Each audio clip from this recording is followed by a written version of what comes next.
Hello, world, and welcome to the In My Footsteps podcast. I am Christopher Setterland, coming to you from the vacation destination known as Cape Cod, Massachusetts, and this is episode 65. We're going to kick things off this week as I review what it was like to be at the premiere for the Lady of the Dunes documentary and what a fun night that was. We're going to take a road trip to central Connecticut and the beautiful seaside town of Old Saybrook. We're going to go way back in the day, 35 years ago this month, to the premiere of the groundbreaking and super funny Married with Children TV show. There's going to be a brand new top 5 that are the top 5 highest rated movies to ever win a Razzie Award. This list will surprise you. There's going to be a brand new This Week in History and Time Capsule, all coming up right now on episode 65 of the In My Footsteps podcast. Welcome in, everybody. How has everybody been? How was your week? How was your weekend? Around here, things are starting to look up. The weather's getting better. It's getting greener. The temperatures now are more common in the 50s, which is great. Time to get outside more and enjoy the weather as it gets better and better into the summer. Thank you to everybody who has been checking out the podcast, all of the new people that have come aboard. The last few weeks have been some of the best weeks downloads-wise for the podcast, which means I'm bringing in new listeners, which I greatly appreciate. So welcome aboard if this is your first time. It's going to be a fun episode. I know last week when the show ended, I had mentioned we were going to do a segment about Cape Cod's Suicide Alley, and I decided to change it up for this week's show because I got to go to the premiere of the Lady of the Dunes documentary, and I'd much rather talk about that as it's something pertinent that just happened, just to give you an idea of what the night was like and why you should go see it, because it's going to be replayed on April 22nd at the Cape Cinema. It was also relevant because I just in the last few days before recording this podcast completed the first draft of my book, Searching for the Lady of the Dunes. So it all ties in together. So we're going to dive into my kind of review of the documentary coming up in just a minute. And don't worry, the Suicide Alley segment will be coming up in a few weeks on the podcast. I won't just forget about it. So without further ado, let's just dive right into it. Let's go right into my review of my night and the documentary Lady of the Dunes, coming up right now on episode 65 of the In My Footsteps podcast. What a fun night it was, though, going to this premiere. It was a different experience than really anything I've ever experienced before. For those of you that have been listening to the podcast for a while back, you know I've been working on a book that has been kind of a companion piece to a documentary about the Lady of the Dunes murder mystery, which happened in Provincetown in 1974 and has basically been one of the biggest unsolved mysteries of Cape Cod, New England, America of the last nearly 50 years. I was approached last May by the producer of the documentary, Frank Durant, at first just about he wanted to talk about the Lady of the Dunes. I didn't know who he was, and I didn't consider myself any sort of expert on the topic despite growing up on Cape Cod. I had a very basic, vague idea of what had happened, but it turns out whatever I thought I knew was not really the case. His passion really came through about this project, so I agreed. We chatted on the phone, we met in person. His big thing was he wanted to make sure I was really on board with writing this book so that I didn't get like 6-8 months in and then decided I was out, and then he's kind of stuck. For me, I've had basically the idea of what the documentary was going to feature ever since I came on board, because I've been writing the book that is essentially from Frank's point of view, what he has seen, what he has done, people he's met, roadblocks he's dealt with, all in the efforts of just finding the truth in the way of finding the Lady of the Dunes name. That was his point of the documentary. That was my point of the book. Not so much to point fingers at law enforcement or find the actual killer. It was more focused on the victim. Who was she? What was her story? And trying to put that together. For me, I got to go to the premiere in Provincetown at the Provincetown Theater April 2nd. It had premiered at the Cape Cinema the day before, April 1st, and it was great because the initial sales of tickets, they were kind of slow for the Cape Cinema one, but there was so much walk-up, it ended up being oversold, which was amazing and definitely spoke to the interest in the film. And then the positive reviews that came after it spoke to the work that Frank did. When it comes to specific details from the film, I'm going to be very sparing with them. And the reason is because when this podcast goes live on the 14th, 8 days later on the 22nd of April, there's going to be another showing of the film at the Cape Cinema in Dennis. And I would love for a lot of you listening to go to it. I'm going to be there, I said, as Frank's proxy, because he's not going to be there, so I can answer any questions the best I can. The Provincetown Theater is smaller and more intimate. It holds 70-ish people in the theater, and this means that basically there's not a lot of parking at the theater itself. The show was starting at 7, and I got up there well over an hour early because I wanted to visit the grave of the Lady of the Dunes, which is at St. Peter's Cemetery, before I went to the actual show. The problem was, without there being a lot of parking at the theater, I had to find another place to park. Luckily, this time of year, there's free parking and it's not as full. If you tried to do this in the summertime, you would be kind of screwed. For those familiar with Provincetown, I parked at the McMillan Pier, where there was free parking on this day, so lucky me. But the problem was it was about a mile from the theater, so I had to park and walk, which is not a big deal at the beginning because it was late afternoon. It was temperatures in the low 50s and sunny, so it was fine. But I knew that heading back was going to be different. I finally made it there, got inside, found Frank, said hi to him, said hi to a few of the other people that I know from working on the book and meeting with them, like Stephen the Medium and his husband Elix. I mean, they're just great, great people, so it was a blast to see them. Stephen's very popular. He's magnetic, so everyone wants to talk to him. We found that out after the showing of the film. Susan Ahern, the Cape Cod happy medium, she was a blast. We went out, she and I and Frank went out to the Pine Grove Cemetery in Truro and had a little adventure a few weeks before the showing. She will likely be a guest on the podcast at some point in the near future to talk about the adventures that we went on, just as a heads up. And there were others like John and Lauren Robbins and Dennis Minsky and the Meads family that basically without them there would be no documentary. Frank has said it many times, and I'll say it on the podcast, that the endorsement of the Meads family, Nancy Meads, who her brother was Chief Jim Meads, he was the one who basically worked on the Lady of the Dunes case back in the 70s and 80s. When Nancy endorsed Frank, and then Jimmy and Michael Meads, who were Chief Meads' sons, when they got involved, that gave a whole new air of credibility to the project that opened so many doors and made this film it's so great. It was one of those things that I knew it was going to be good based on all of the information I had from Frank, the notes that he gave me about what he had been doing. But then when you see it, you realize all the effort that he put in, so many new and interesting theories that come to light. Before the film even started, Frank got up on the stage and just gave a really quick speech, just thanking some of the people that were involved. He did make it a point to single me out, make me stand up, and tell everyone that I was writing the book and that the premiere that night was the last chapter of the book, which it was. So he said if any of the people there talked to me, they would likely be in the book. And naturally, sitting right next to me was Jimmy Meads, Chief Meads' granddaughter, Emily, and her boyfriend, Josh, who immediately turned and shook my hand and introduced himself. So yes, I did put him in the book.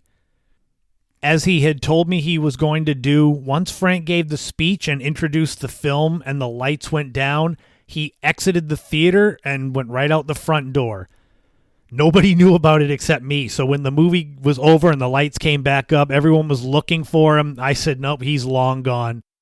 He had been working on this documentary for well over a year, and it had seeped into his soul. It was different than anything he had done, was what he told me.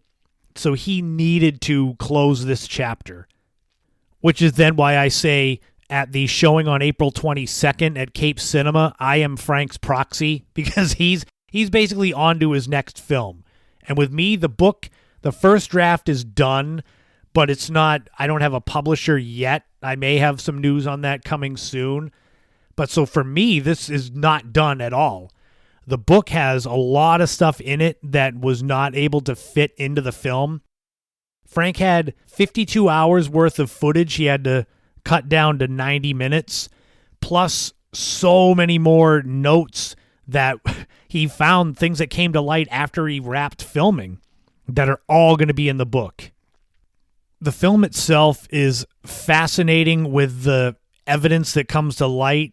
It is very somber in the fact that it's centering around this unknown woman that met a very grisly end, where it was one of the just vicious and violent murder. And it was on Cape Cod, a place that you wouldn't think of it. But I guess the more I went along with the book, the more I realized things like that could happen here, especially out in Provincetown and Truro at that time, late 60s, early 70s. It was like the Wild West still. For those of you that go to the showing on the 22nd, you're going to see a side of Cape Cod that you may not have known about, and it might shock and surprise you, but it all comes together so well. And if you read the book, it's going to really dive deep into it. The Lady of the Dunes and Provincetown at that time, it's kind of like a spider web, where the Lady of the Dunes is at the center, and the more you pull away from the spider web, the more things get caught in it, where there's other people, famous names, and places that go beyond Cape Cod that are all connected. And it's a fascinating true crime story that I'm so proud to have been a part of and still be a part of. I was able to chat with and kind of pick the brain of Liza Rodman, who is a best-selling author of the Babysitter book. If you have not read her book, The Babysitter, the quick synopsis is that when she was a child, she was babysat by future convicted serial killer Tony Costa. And she didn't know about it until she got older. So that right there, you should check it out for that. The documentary ends with the revelation of who Frank thinks the Lady of the Dunes was, and there's evidence to point to it. I have that revelation, and there's two other names that are potential that are going to be in the book. Like I said, I'm trying not to spoil anything because I want you to go and see it. It's free tickets too at the Cape Cinema. So if you're hearing this before the 22nd of April, get tickets and go, and then I'll be there. So the film got over. The lights came up. Everyone clapped. They looked for Frank. He was gone. So they turned to me because they knew that I was writing the book. So I had people taking pictures with me because I was writing the book like I was some kind of celebrity, which I definitely didn't turn down the chance to smile and get pictures with strangers. And a bunch of us were chatting in the lobby until finally the manager of the theater was like, "We're closing for the night. You all have to leave." And I knew then that I had to make my long walk back to my car at McMillan Pier in the dark. At this point, it was like 9:15. And after seeing this true crime documentary, it was weird because it was a beautiful night, chilly, but the stars were out. And it's a weird feeling being in Provincetown where this murder took place, seeing some of the places that were in the actual documentary as I'm walking by. But yet it felt really safe. Like I never felt threatened because Provincetown's just a different vibe. The film was so well shot and edited, and there's so much interesting and fascinating information and theories about the Lady of the Dunes, her murder, who may have been involved. Frank is hoping he's got 3 different distributors that are looking to buy it and distribute this film after. So hopefully, even if you can't make it to the 22nd and see it at Cape Cinema, you can eventually see it either on streaming, on demand, somehow like that. But I'm very proud, and I'm so thrilled that I got involved with this. At first, I wasn't sure who Frank was, and now I'm so glad that I agreed to chat with him, meet with him.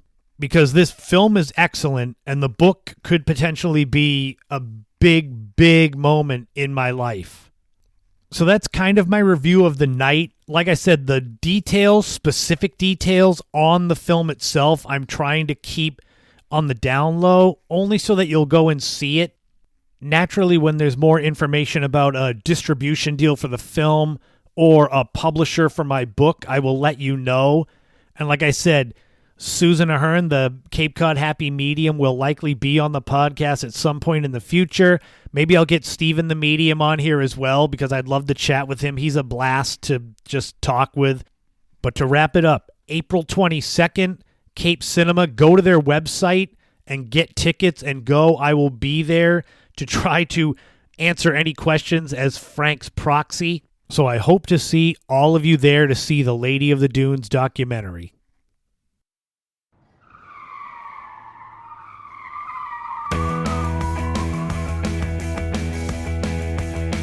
It's road trip time again, and we are heading into central Connecticut to go to the beautiful seaside town of Old Saybrook.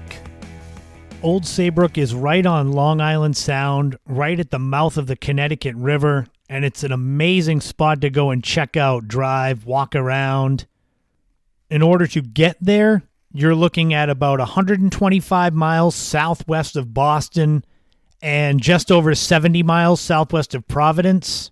It's not that bad of a drive, and it's definitely worth it when you get there. As of 2020, the population in Old Saybrook was 10,481 people, so it is just a little above a small town. For those of you that have listened to the podcast before, you know that I have a strong affinity for lighthouses. So naturally, being that it's right on the water, Old Saybrook has a pair of lighthouses, and that's what attracted me to go there in the first place. The two lighthouses are Saybrook Breakwater Light, which is the outer lighthouse, and Lind Point Lighthouse, which is the inner lighthouse.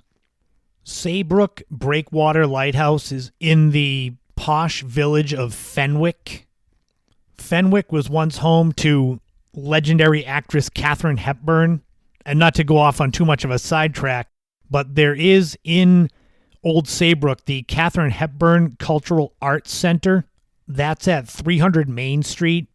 They've got shows, music, concerts, plays. They show old Katharine Hepburn movies. So it's a place that you can get some culture, but if you like Katharine Hepburn, it's got a strong connection to her thanks to her living in the town for many years. Back to the lighthouse, though. Saybrook Breakwater Lighthouse is at the end of a nearly 2,000-foot-long breakwater, which gives it a really unique look. It's one of those little spark plug lighthouses. It's all white with black trim around the windows, and the first time I saw it, I thought the lighthouse looked like kind of an old-school clown suit. It was built in 1886 and stands 48 feet tall. It's a beautiful drive to get out there, too, because it's out of town. So, I mean, even though Old Saybrook is a small town, you really get into the rural area in Fenwick, past the golf course.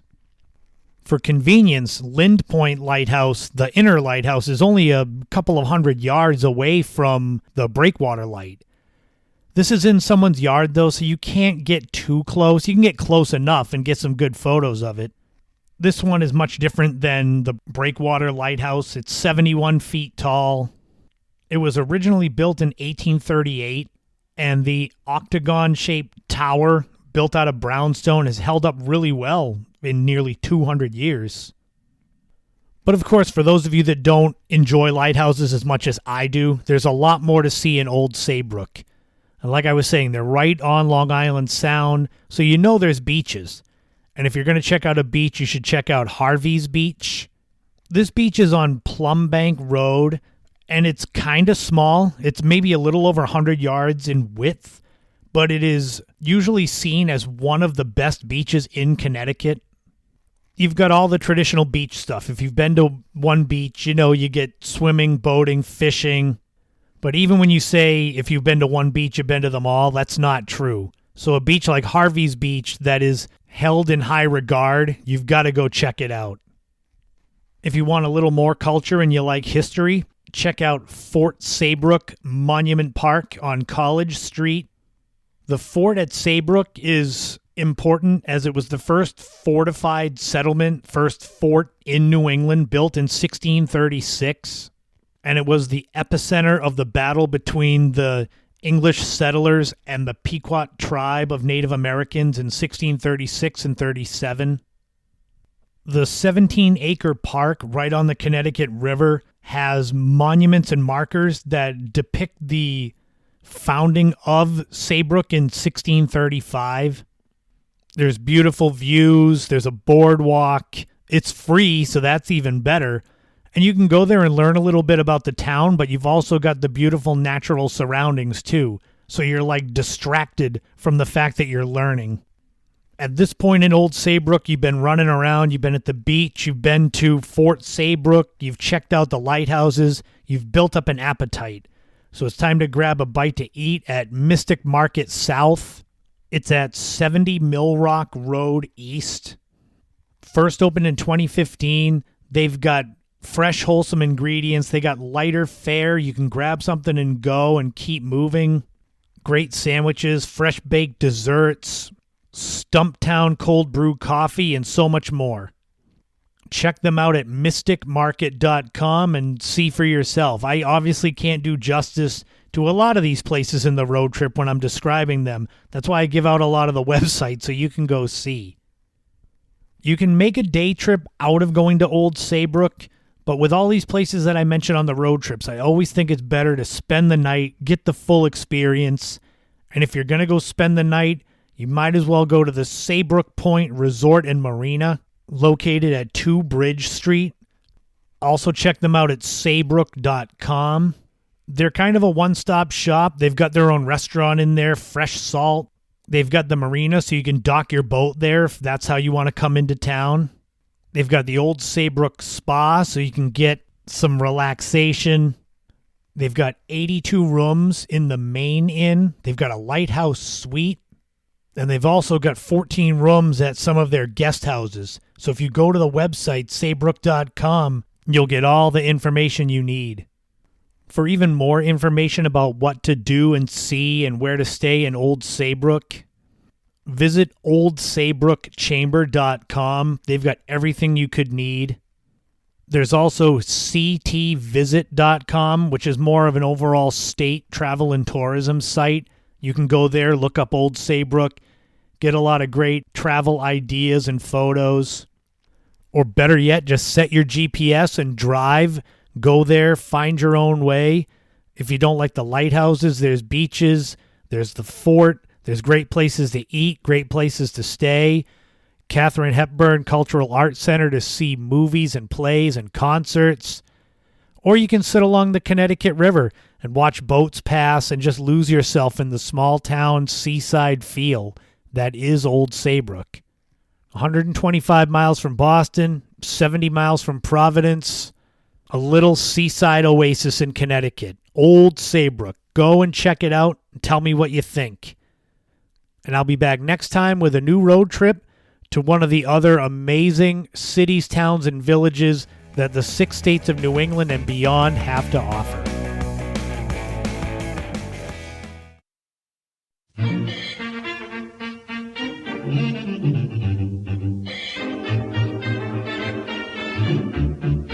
This week in history, we're going back 60 years ago this week, April 16th, 1962, and the debut of Walter Cronkite as the main anchor of the CBS Evening News. Despite this being the time that Cronkite became the lead anchor for CBS, he had actually been involved in the news for a long time. He entered the world of broadcasting on radio in 1935 for WKY in Oklahoma City. Eventually, he got offered a job by legendary broadcast journalist Edward R. Murrow to be a part of his Murrow Boys team of war correspondents during World War II, and this is where Cronkite really became well known. He started on CBS News in 1950, and then once he became the lead anchor in 1962, he was the voice of every famous event during his time. He was the man that famously gave the news of President John F. Kennedy's assassination. He also famously broadcast about the Vietnam War, and his opposition to it swayed a lot of the American public. His broadcasting and his dedication to the news in 1972 earned him the distinction of being considered the most trusted man in America according to an opinion poll, more so than President Richard Nixon at the time, which seems to be a pretty good idea after what ended up with Nixon. Interestingly, when Cronkite took over the news from Douglas Edwards in 1962, it was only 15 minutes. And so he would end the broadcast by telling people to go check their local newspapers in the morning because there was barely enough time to get the news through. So the station, CBS, ended up changing the news from 15 minutes to 30 minutes because they didn't want people going to check the newspaper rather than watching their news. Often referred to as Uncle Walter, Cronkite was basically a family member for most people in America during the time that he ran the CBS Evening News from 1962 to 1981 when he retired at the age of 65, as it was part of CBS's mandatory age retirement. Cronkite was then replaced by another man who would go on to become a legend of broadcast journalism, Dan Rather. Walter Cronkite would end every broadcast with the same signature line, "And that's the way it is," followed by the date of the broadcast. And that tradition began 60 years ago, this week in history. And now it's time for another time capsule. We're going back 45 years ago this week to April 16th, 1977, to find out what was going on in the world of pop culture. The number one song was "Don't Give Up on Us" by David Soul. This song spent a week at number one, but it's more well known because David Soul played Kenneth Hutch Hutchinson on the TV show Starsky and Hutch. So even though it went to number one, it's kind of the novelty of it, like when Don Johnson did his Heartbeat song when he was on Miami Vice. The song was off his self-titled album, David Soul, and he had a few more hits in the United Kingdom, but none in America. So David Soul was kind of like the predecessor to David Hasselhoff, who became a big deal in Germany, but not so much in America. The number one movie was Rocky, and this is kind of a catch-22 because Rocky actually came out in 1976, but it was re-released because of all the Oscar wins that it had. This movie is super famous, one of the greatest sports movies ever. Sports drama about a down-on-his-luck boxer who just happens to get kind of gifted a shot at the heavyweight championship of the world, and he takes the champion Apollo Creed the distance. Upon its initial release, the movie made $225 million, which when adjusted for inflation is just over $1 billion. It's 93% fresh on Rotten Tomatoes. It spawned a host of sequels, including several more Rocky movies and now the Creed movies, which have come through and it's revitalized the series. The theme song from Rocky is iconic. It's a great gym song, even though it's over 45 years old. And like I said earlier, it won 3 Academy Awards, including Best Picture. The number one TV show was actually a TV movie, The Amazing Howard Hughes. The movie starred Tommy Lee Jones in the biographical portrait of Texas billionaire Howard Hughes. Hughes was seen as an eccentric perfectionist, at times an odd recluse, and a Renaissance man who had success in aviation and in Hollywood. And this film was made within a year of his death in 1976 and was a 2-part movie. And if you were around April 16th, 1977, looking to go out on the town, go on and do some disco dancing with your platforms, you could get yourself some Jovan Musk oil or Jovan Musk sex appeal cologne for $7, or about $33 today.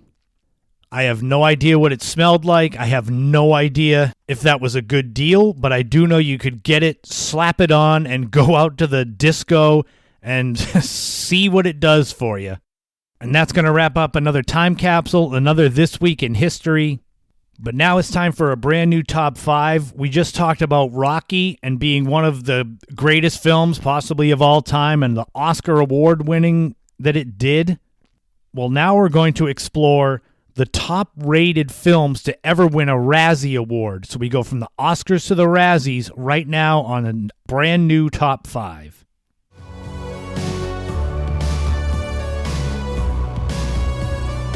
So this week's top 5 is going to be a little different than normal.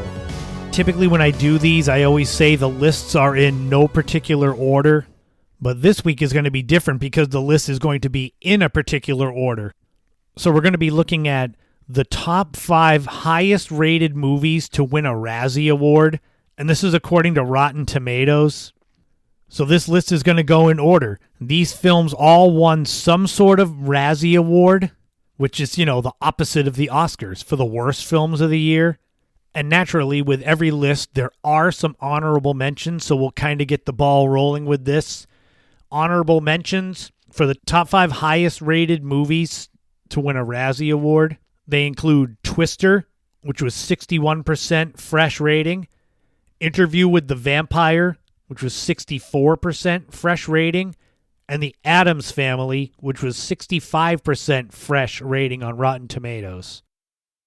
So let's get into it now. Let's start the actual countdown. We'll go from 5 to 1. This is opposite of what we normally do, but let's jump in. So top 5 highest rated movies to win a Razzie Award. Number 5 is Wall Street. This was Oliver Stone's movie from 1987. It starred Michael Douglas, Charlie Sheen, with Michael Douglas's classic line, "Greed is good," as he played Gordon Gekko. Wall Street had a 79% fresh rating on Rotten Tomatoes and is the only film to win both an Oscar and a Razzie, as Michael Douglas won the Oscar for Best Actor and Daryl Hannah won the Razzie for Worst Supporting Actress. Number 4 is Star Wars Episode 3, Revenge of the Sith. This was the third of the prequels from Star Wars, which basically this is chronicles when Anakin Skywalker becomes Darth Vader. I thought this movie was great, easily the best of the prequels, and could stand up there with all of the Star Wars films. It was 80% fresh on Rotten Tomatoes when it came out in 2005, and it made nearly $870 million at the box office.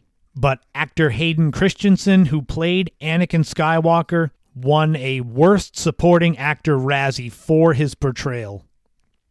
Although in the good news department, Episode 3 did receive the fewest amount of Razzie nominations out of any of those first 3 prequels, so there's that. Number 3, appropriately, is The Godfather Part 3. This movie from 1990 is 87% fresh on Rotten Tomatoes. It made $137 million at the box office. It stars Al Pacino as Michael Corleone. This is the end of the Godfather trilogy by Francis Ford Coppola. When it came out, it was easily seen as the weakest of the entries and was a minor disappointment, but now as the time has gone on, it has definitely garnered a lot more respect. This film won 2 Razzie Awards, both for actress Sofia Coppola for Worst Supporting Actress and Worst New Star, with critics saying she was out of her league alongside Pacino, Andy Garcia, Diane Keaton. Although she hasn't done much acting since, Sofia Coppola has garnered a lot of praise as a film director, so there's that. Razzies don't kill your career. Number 2 is Rambo, First Blood Part 2. When it was released in 1985, it made $300 million on a budget of $25 million. It starred Sylvester Stallone as John Rambo. This was the same year he made Rocky IV. Despite it making money hand over fist, it actually received 5 Razzie Awards. And finally, number 1 on the top-rated movies to win a Razzie Award is Gloria, with an astounding 93% fresh rating on Rotten Tomatoes. This film from 1980 stars Gina Rowlands as Gloria, a woman affiliated with the mob that has to protect the young son of her Puerto Rican neighbors after they are killed. John Adams won the Razzie for Worst Supporting Actor back then, and that was the very first Razzie Awards. But there you have it. The best movies to win a Razzie Award, at least according to Rotten Tomatoes, and some with the box office as well. Movies that made hundreds of millions of dollars but were seen as critical flops. Have you seen any of these movies? Wall Street, Star Wars Episode 3, The Godfather Part 3, Rambo First Blood, or Gloria? I've seen 3 of the 5. Funny how tastes in movies are so different between the average viewer and critics. At some point, we'll come back with another top 5 that'll be the worst movies to ever win Razzies, and those I think we'll all agree on. But join me again next time for a brand new top 5 that'll be just as random as we always have them.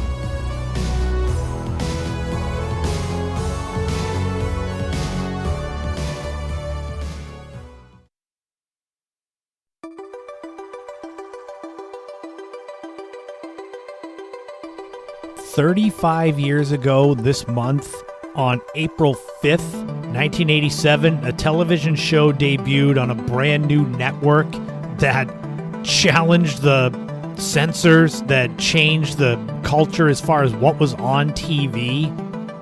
Looking back even now, it's amazing to think that this show got on the air. And what's even more amazing is that 9-year-old me watched this show basically in secret from my mother until she found out what it was. Then she was less enthused that I used to watch it. But this here is going way, way back in the day to talk about what it was like when Married with Children debuted on the brand new Fox network, April 5th, 1987. For those that have never heard of Married with Children or never seen it, it's the story of the Bundy family in Chicago. So there's Al, who's the main character, his wife Peg, who basically just sits around at home and does nothing, and his kids, Bud and Kelly, and their dog Buck.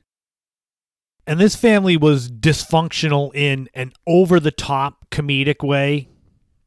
You had other shows at the time like Roseanne where the family was like normal dysfunction. The Bundys on Married with Children, it was just way beyond anything you'd ever seen. At the beginning, in the first few seasons, when their neighbors, well, Marcy was always there, but the Rhodes family, so Steve and Marcy, the themes and subjects of the show, they were outlandish, but they weren't super cartoony like they got later on. All in all, the show would run for 11 seasons between 1987 and 1997, and a total of 259 episodes. Being that it was on a startup network like Fox, the ratings weren't really ever huge, despite it being kind of an underground cult classic show, especially at the beginning. So during its 11 seasons, it finished in the top 50, 7 of the 11 seasons, with season 6, 1991-92, being its highest rated season when they finished at number 29. The humor here was often lowbrow and over the top, where Al was a shoe salesman that somehow had this nice house despite making like no money, and the fact that his wife just sat at home on the couch watching soap operas. She never cooked, never cleaned, and it became way over the top as the years went on, where she would never cook any food, so the rest of the family would be like tipping over the toaster to get the crumbs out of it, and that would be their food, or eating cheese out of mouse traps. Kelly was the daughter. She was always the dumb blonde that got taken advantage of, that she was just over the top, beyond stupid. She kind of became the breakout star, Christina Applegate. I mean, she was a pinup on everyone's wall, teenage boys in the early to mid 90s. She, along with Ed O'Neill, who was Al Bundy, kind of were the biggest stars of the show. Katie Seagal, who was Peggy, she was on Sons of Anarchy, so she did that as well. For me as a kid, being 9, 10, 11 years old when it started, the humor, it was like a live action cartoon at times where Al would get hurt in these crazy ways but never be, killed. He'd get blown up. He'd fall off the roof. He'd get hit by his own car. I can't remember how I found the show in the first place. I don't think I watched it during the first season, but Fox obviously had The Simpsons from as early as 1989 when I was in 5th grade. So I think I obviously found it because of that other show. My mother was one that was very open-minded when it came to TV and such. I mean, she let me stay up and watch Primetime Wrestling, WWF, from 1986. It was my reward for doing well in school. But even Married with Children was just beyond what she had thought. Constant talk about having sex, scantily clad women, the toilet flushing like hundreds of times. This was all common, and it was so funny. It's still funny to this day. Now, as the years of the show went on, the humor got way more cartoony and not in a good way. The last few seasons were not as good, in my opinion. There were still funny moments, but it was almost like when you have a show that's gone on for 200-something episodes, you start to run out of ideas. That's a problem that's happened with The Simpsons. Have been on for over 30 years, 600 episodes. So they're getting to the point on that. I haven't watched The Simpsons in several years. But they've gotten to the point where the timeline is now skewed, where it started in 1989, and they were all the same age that they are now, but yet Homer somehow on one episode was involved in the grunge movement, which would have been season 5 of the show. So it's just, you get to a point where you've run out of ideas, and it gets kind of over the top. Naturally, when you have a show that's full of raunchy topics and sex and all this, that's going to be controversy with it. There was actually an episode that was filmed that did not air from season 3, where in order to kind of spice up their love life, Al and Peg Bundy decide to go to this hotel to have sex there, and they end up being recorded, so they go to court about it.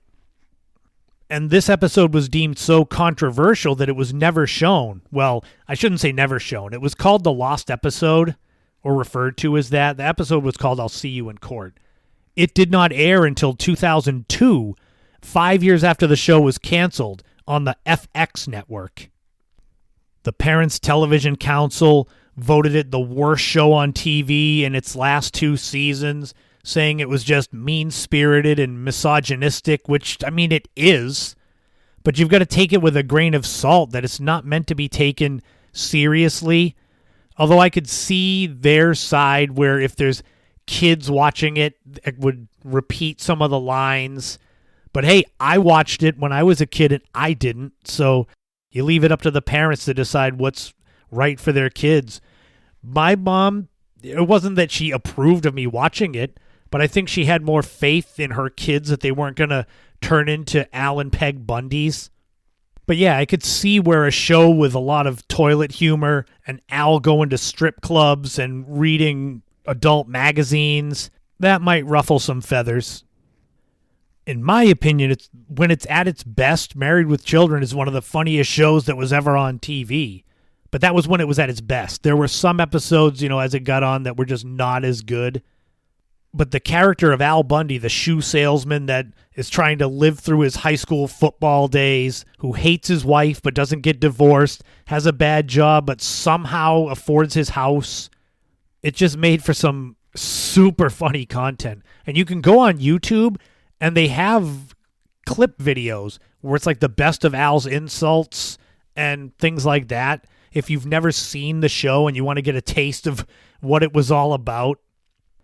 But when it came out 35 years ago this month, it shook up the TV world. I think things were a little looser on Fox because it was a startup network and not as many eyes were on it. There were a lot of shows that were on Fox that first few seasons that I can't believe they were just so bad. It was at times like a college station where some of the shows and some of the ideas were like things that my friends and I would have done with my video camera in high school, but yet they were on primetime national TV. There are lots of lists of the top episodes of Married with Children if you want to check out what people see as the best ones or the most controversial ones.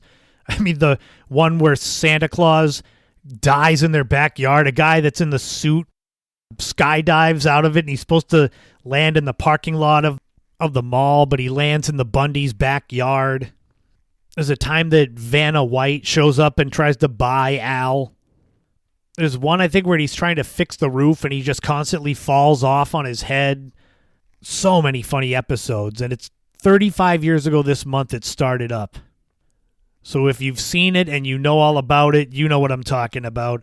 If you haven't, go and check out one of the episodes from the first few seasons and just get a sense of what was going on TV 35 years ago this month when Married with Children made its debut and changed the way that the television family was presented forever when the Bundys made their debut.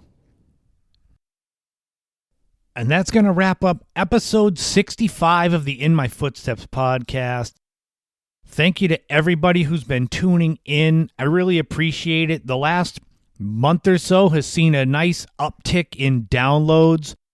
I don't know if that's just from having more episodes or word of mouth, but whatever it is, I'm so greatly appreciative, and I hope you stick around for all the great content I've still got coming up.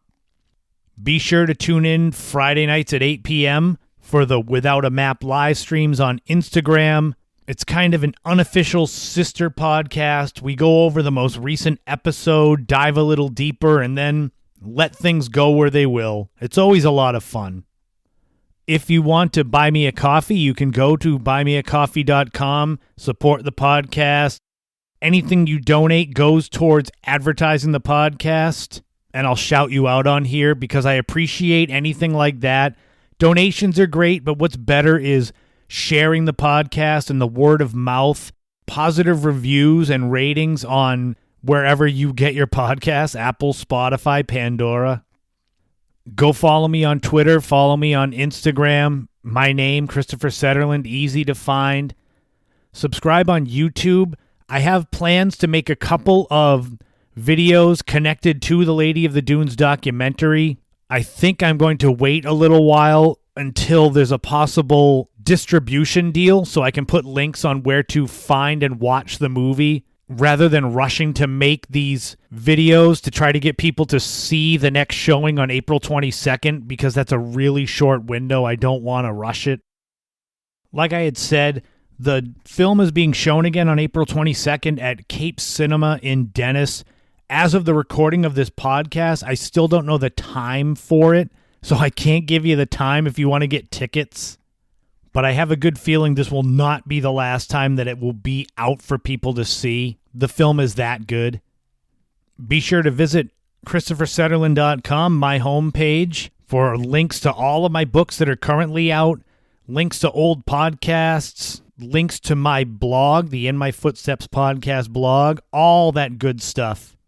If you want to come and visit me in my other form, that of a personal trainer / medical fitness specialist, come on down to Mind, Body, Spine Chiropractic in Brewster. We've got so much more than training, so much more than chiropractic practices. Dr. Michael Singleton holds it all together. He is the man. He's got knowledge more than I could imagine. Health, wellness, all that stuff. And coming soon will be Cape Kettlebell, our sister gym. So you'll get to see me, Trainer KO, TKO. Heather is always there holding the place together, so come and see us down there at Mind, Body, Spine. Next week is episode 66, and it's going to be the monthly special bonus episode. I am so thrilled to finally be able to get to do this episode and share it with you. It's going to be all about my Nana. Sundays at Nana's is the name of it. As we approach what would have been her 98th birthday at the end of this month, I've wanted for a long time to do an episode dedicated to her and just about her life and what she did and, what she had to go through. She was a saint of a woman, and I can't wait to tell you all about her. because they say a person dies twice. Once when they stop breathing, and again when their name is spoken for the last time. And I promise my grandparents that as long as I'm alive, so too they will be. So that's coming up next week, episode 66. Then the week after that, I will be off. I'm actually taking a week off, so I'll let you guys know so you don't expect a podcast and don't get one. It'll just give you more time to catch up. 66 episodes by that time. That's a lot. But remember, in this life, don't walk in anyone else's footsteps. Create your own path and leave the biggest footprint you can while you're here, because tomorrow's not guaranteed and you never know. Thank you all again so much for tuning into all these episodes of the podcast and all your support. I can't do it without you, and I really appreciate all of you. So take care of yourselves. Have a great day, great week, great weekend, and I will talk to you all again soon.